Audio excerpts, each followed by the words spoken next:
Hey again, welcome back to Daily Dose of Anime Recaps. In this video, we'll be covering episodes 5 through 6 of the anime series titled Battle Through the Heavens. The story now continues from there, as we watch the Xiao elders fussing over having lost a precious Zhuan skill, only for the sake of wasting more valuables on their trashy young master. Xiao Yan soon becomes annoyed and points at how both elders had merely been hoping to obtain the wind skill for their kids. In the end, whether it be Xiao Yan or the elders, they were all acting biased towards their beloved children. Once outside, Xiao Yan intercepts his son, Xiao Yan, and hands over the spirit elixir he obtained at such a great price. Xiao Yan is greatly touched by his father's selflessness, as well as the trust he shows in his worthless son's capability. Becoming emotional, Xiao Yan swears an oath to break into the 6th level of Do Qi that night, which he does only a while later, of course. He then continues to undergo rigorous training within the next few days, hoping to break into the 7th level ASAP. Finally, Yao Lao calls him out on his impatience. Thing is, despite being a minor realm difference, there's still a wide chasm between the 6th and 7th level. Long story short, Do Qi's 7th realm is the entering point of Do Qi advanced stages and requires one to gather an immense amount of spiritual energy before breaking through. That said, being hasty here may even result in failure, as well as a decline in Xiao Yan's cultivation level. Anyhow, there's still a couple of months left before the happening of the Xiao clan's coming-of-age ceremony. With Xiao Yan's current speed of cultivation, the genius fella is bound to have reached Do Qi level 7 by then. Besides, Xiao Yan's cultivation speed is insane enough already. According to Yao Lao's estimation, the boy should have taken a whole year to reach 7th rank, but is now able to do so in months only. The credit most likely goes to Xiao Yan's cultivation, having been oppressed for years before. Such oppression resulted in the kid having a super solid base, thus allowing his cultivation to skyrocket at present. A couple months later, Juner hurriedly drags Xiao Yan outside where all youngsters' current cultivation levels are being tested. As usual, everybody mocks Xiao Yan and jests about whether his level has degraded even further than before. Ignoring all that, Xiao Yan simply strolls over to the rank estimation tablet with a confident stride and places his hand on it. Soon all family members' jaws drop to the ground after learning how their young master is at Do Qi level 7 now. Meanwhile, Xiao Yan lets out a hearty laugh after finally witnessing his son making progress. As expected, none dares despise Xiao Yan any further. Heck, they even all start giving way to their young master, who has once again regained his past demeanor as a heavenly genius. Just then, Xiao Ning's younger sister, Xiao Mei, rushes over and starts flattering Xiao Yan ASAP. Our protagonist here obviously doesn't want to interact with his gold digger cousin, who's merely here to suck up to him and garner his favor. Luckily, Xiao Yan is saved the trouble of responding once Juner restricts Xiao Mei's advances, saying how their young master has a date with her instead. A few weeks pass by until it's finally time for the Xiao clan's coming-of-age ceremony to be held. Simply put, all family youngsters are to contest against one another, strive to come out on top, and win glory for themselves. Interestingly, Jia Lai attends the event as well, hoping to gauge Xiao Yan's true capability, and whether he's truly being assisted by an alchemist, as the rumors dictate. In the first match, Xiao Yan is challenged by his bothersome cousin, Xiao Ning, who's at level 8. Soon as the match begins, Xiao Ning starts lashing out at his cousin like a bloodthirsty tiger. Alas, even his trump card, a high Huang level skill, barely manages to put a scratch on Xiao Yan. On the bright side, the intense impact from Xiao Ning's punch forces the redundant spirit elixir in Xiao Yan's body to activate, resulting in a quick breakthrough in cultivation. With both being at rank 8 now, Xiao Ning obviously isn't a match for the invincible Xiao Yan and is sent flying soon after. Things go south once one of Jia Li's men stealthily sneaks a forbidden strength-enhancing pill to Xiao Ning. The said pill obviously has its own side effects, since it only provides strength temporarily at the cost of damaging one's cultivation. Unfortunately, those aren't the things the hysterical Xiao Ning is willing to consider at present. In the end, though, poor Xiao Ning is still beaten black and blue despite leveraging forbidden medicine. In the battle's aftermath,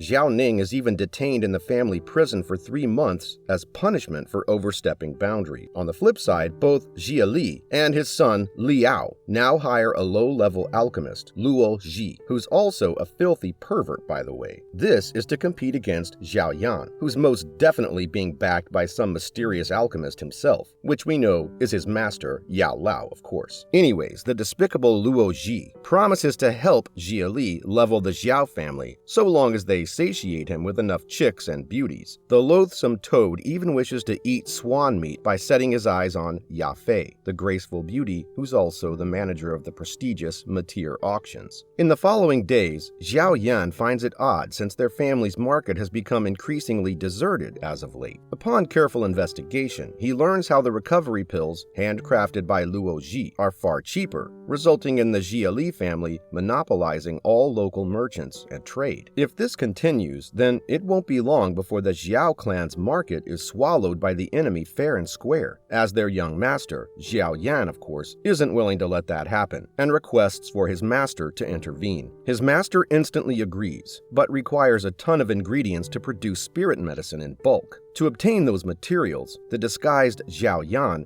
visits Ya Fei at the Matir auctions, asking for medicinal ingredients on Xiao clan's behalf. Just then, the Jia Li clan's henchmen arrive, hoping to kidnap the honorable Ya Fei and let her entertain the wretched Luo Ji that night. Xiao Yan definitely isn't willing to stand by, of course, and uses his vacuum palm to beat the intruders senseless. The grateful Ya Fei thus accepts her savior's request, on the condition that he reveal his true identity. Having no objection, Xiao Yan pulls back the hood, surprising Ya Fei with his youthful looks and identity. On the contrary, Jia Li starts feeling bitter, since the Matir auction isn't willing to sell them stuff at less than 5 times the normal price. Such retribution was to be expected, of course, after what they attempted to do to Ya Fei, the auction house's manager. Meanwhile, back at Xiao clan, the family head, Xiao Zhan, and the 2 elders are worried due to lack of money, as well as enough medicinal ingredient. Just then, Ya Fei arrives and offers them all those required materials in advance, allowing them to pay later someday. All thanks goes to Xiao Yan, who's yet again disguised as a mysterious stranger. The boy instantly utilizes those materials to start doing alchemy upon his arrival. Soon, he succeeds at preparing a heckload of blood coagulation powder, which is 10 times more effective than the rejuvenation powder being sold by the enemy. Later, upon being questioned, he lies about having taken a liking to the clan's genius, Xiao Yan, and is only willing to help free of charge, thanks to him alone. This wraps up the episode's end, and we're left pondering a couple of mysteries. First of all, now that Xiao clan has lots of blood coagulation powder up their sleeves, will they finally be able to turn the tide and win the economic war against Jia Li clan? Furthermore, in the face of continuous setbacks, will Jia Li and his fox-minded son, Liao, continue to stay level-headed? Or will they finally lash out at Xiao Yan in broad daylight after reaching their wits' end? That's all for now. We'll surely discover the answers within the next couple of episodes of Battle Through the Heavens. And in case you're a subscriber with notifications enabled, you'll learn as well soon enough.